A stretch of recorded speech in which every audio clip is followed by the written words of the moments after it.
Ever wonder if some of Goku's toughest opponents were actually robbed of victory?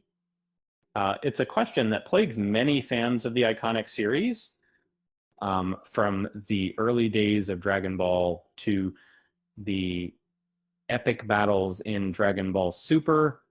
Certain fights feel off, like the writers bent over backwards to ensure Goku's survival, even when it didn't quite make sense.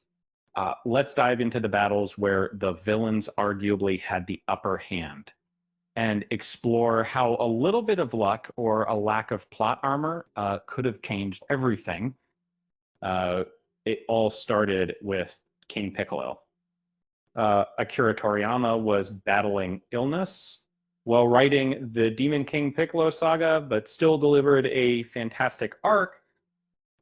However, the initial fight saw Goku defeated, his heart literally stopped. Piccolo confirmed the kill and left. It wasn't a close call. It was a decisive victory until Goku miraculously recovered. And uh, later retcons tried to explain it, but the fact remains. Piccolo won and would have conquered the world if not for a convenient heartbeat. And then there's Vegeta. Um, During the Saiyan saga, Vegeta's power level exceeded Goku's. He could have won fairly and squarely, but his pride got the better of him, creating an artificial moon to transform into a great ape, sapped his energy, and Yajirobe's timely tail chop left Vegeta weakened, allowing Gohan and Krillin to subdue him. A cool head and a lack of giant ape transformation would have sealed Goku's fate. Frieza on Namek presented another instance in, even with Kaioken by 20 seconds, Goku was outmatched, and we Frieza was toying with him, holding back immense power to uh, holding back immense power. The spirit bomb wasn't enough, and Frieza had a perfect opportunity to finish Goku off after the attack.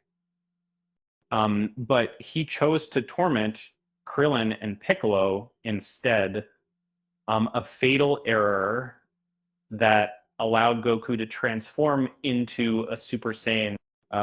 It was a dramatic moment, but a strategically unwise decision for the Galactic Tyrant. The movie Broly, the legendary Super Saiyan, is a visual masterpiece with incredible fight choreography. Um, uh, but the ending feels hollow. Broly kept growing stronger throughout the battle, overwhelming multiple Super Saiyans. Goku's miracle punch felt unearned, a convenient way to wrap up the film. And the truth is, Broly won the battle, but a lack of narrative logic ensured his defeat. In the anime adaptation of the Buu saga, Super Buu was simply too powerful for Goku. Um, and the manga wisely avoided a direct confrontation. So, but the anime shoehorned in a filler fight, allowing Super Saiyan 3 Goku to stall for time. This completely destroyed the tower scaling in-game secret time Butanks, a form of Super Buu, could have easily defeated Goku. It was a contrived sequence designed to pad the runtime and rebuild Goku's strength. The ending of Dragon Ball GT is notoriously ambiguous. Um, Omega Shenron seemingly killed Goku with a negative energy ball, while the writers left Goku's fate open to interpretation. The on-screen death was undeniable. Return of Goku with a new aura um, felt convenient. Omega Shenron may have actually won, but something brought Goku back, and not necessarily to life. And then finally, there's Jiren in the Tournament of Power, that is now looking for all of these points. And in the very series of how he was the strongest fighter, period. Even Ultra Instinct wasn't enough for Goku to defeat him alone. Uh, and Goku and Frieza had to team up, and even then, Universe 7 only won because Android 17 hit himself. Jiren could have easily won multiple times, but the story demanded a team effort.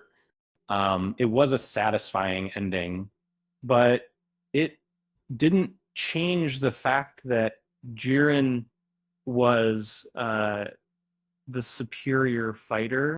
So, what if these villains had simply capitalized on their advantages? It's a fun thought experiment for any Dragon Ball fan. Um, Perhaps a little bit of ruthlessness or a lack of plot armor could have changed the fate of the universe. And who knows, maybe we'd be talking about a very different series today. With that said, thanks for watching, and until next time.